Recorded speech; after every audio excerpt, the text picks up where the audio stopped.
An ocean of conservative blue blankets the electoral map in Germany's southern state of Bavaria, and yet the conservative vote actually fell across Germany in last month's federal vote, while the Greens achieved their biggest success yet. In an election dominated by climate change, a speck of green has made a ripple in Bavaria. For the first time, a Greens candidate was directly elected to represent Bavaria in the federal parliament.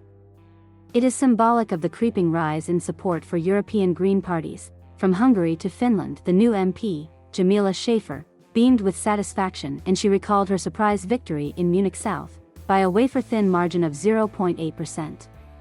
Only once before had the CSU lost the constituency since 1976. The Greens won 14.8% of the vote nationwide, appealing beyond their eco-protest roots, with Annalena Baerbock standing as candidate for chancellor.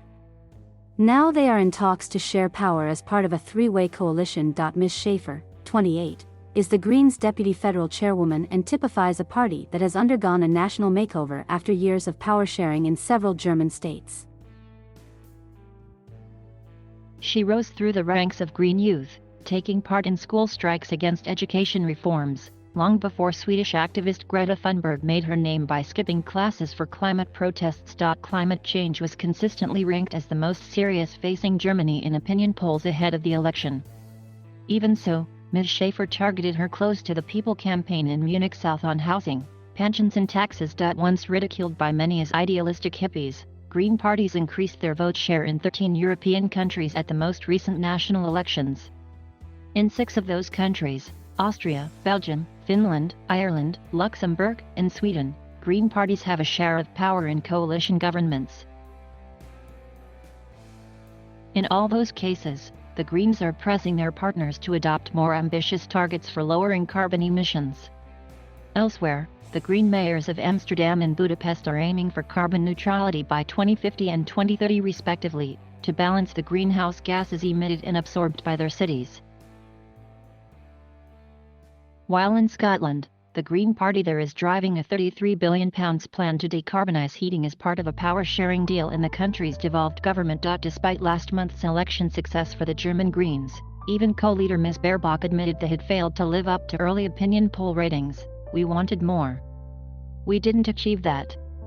Given the urgency of curbing emissions, what's holding the Greens back? One explanation is that mainstream parties across Europe have elevated climate change to the top of their agendas.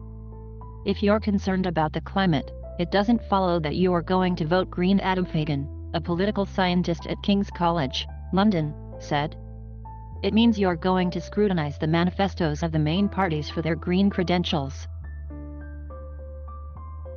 Green parties tend to do better in countries with more proportional systems, as used by the European Union for its parliamentary elections. For example, the Greens/EFA bloc gained 25 seats with 10.8% of the vote in the 2019 election to the European Parliament. People think putting the Greens in power is less dangerous, said Philippe Lamberts, co-president of the Greens/EFA. From the right and the left, there's always a question hanging over us: can you really trust the Greens with the economy? National election results suggest the answer is no. To reduce emissions, the Greens say big structural changes to the economy are needed. While those reforms are necessary, they scare people and put them off voting Green, Ms. Schaefer said. They're worried they'll be the losers of big transformation, the MP said. It's a lack of control that people are afraid of. But we need to convince people that our politics is not about giving up control. It's even more difficult in southern and eastern European countries, where support for Green parties is fragmented or non-existent. Surveys show that climate change is far from a top priority in post-communist countries such as Poland, the Czech Republic and Lithuania.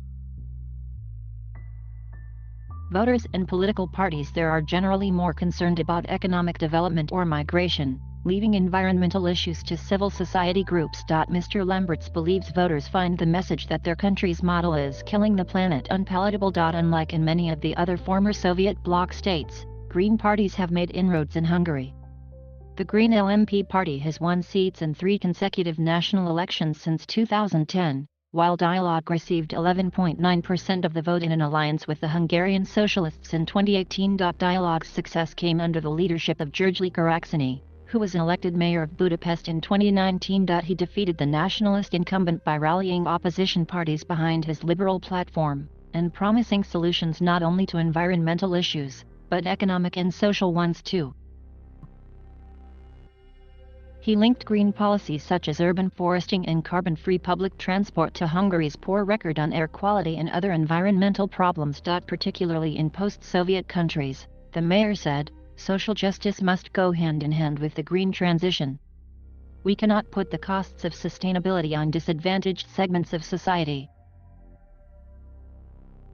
What worked in Budapest may not necessarily follow elsewhere, but Green candidates have achieved electoral success where they have channeled voter discontent, united the opposition and diversified their offer beyond the environment. If the Greens can build on these gains, there is a future for them in coalitions, Professor Fagan said.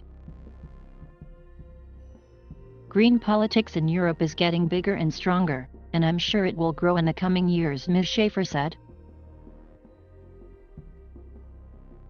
Thank you for watching. Please subscribe.